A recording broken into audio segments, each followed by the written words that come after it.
তো হ্যালো বন্ধুরা, আজ আমি একটা কথা বলবো আমাদের পাওয়ার মিউজিকের অপারেটর দাদাকে নিয়ে। ঠিক আছে?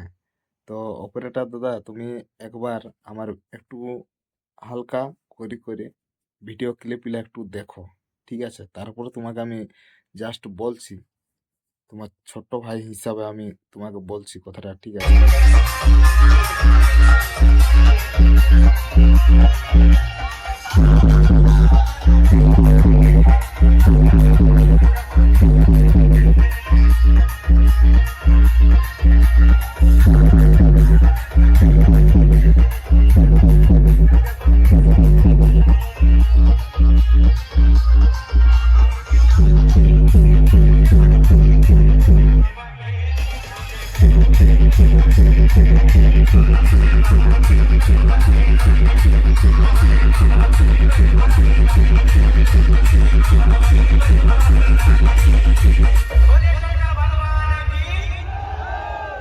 এটা হলো পঙ্কজ।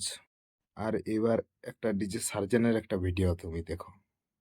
ঠিক আছে?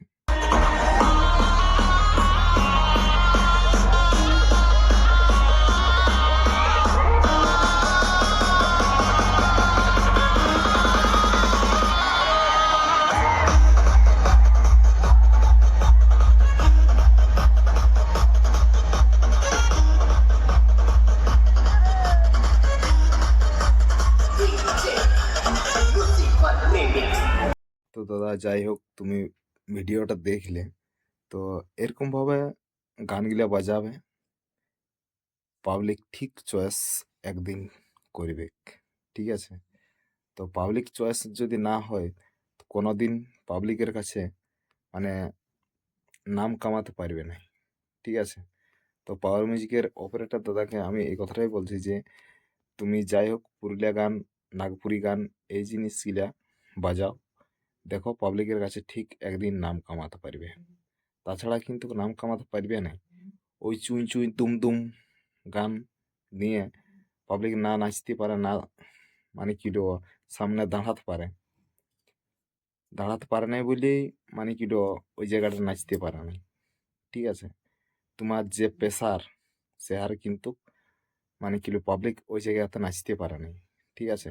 তার জন্য পাবলিক তোমার নাম বেশি করে নাই, একমাত্র ডিজে সার্জেনেরই নাম করে। কারণ ও আর ওই জায়গাতে নাচতেও পারে, আর যে গানগুলা ডিজে সার্জেন লাগায় সেগুলাই মানে কি টুকু এনজয় করতে পারে। তো তার জন্যে কিন্তু ডিজে সার্জেনের এতটা পাবলিকের ক্রাউড।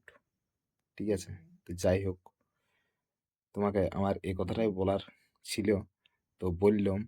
তুমি জাস্ট এটুকু আমার তরফ থেকে তোমাকে আমার রিকোয়েস্ট, তো তুমি এই গানগুলা বাজাবে মোটো মেলায়।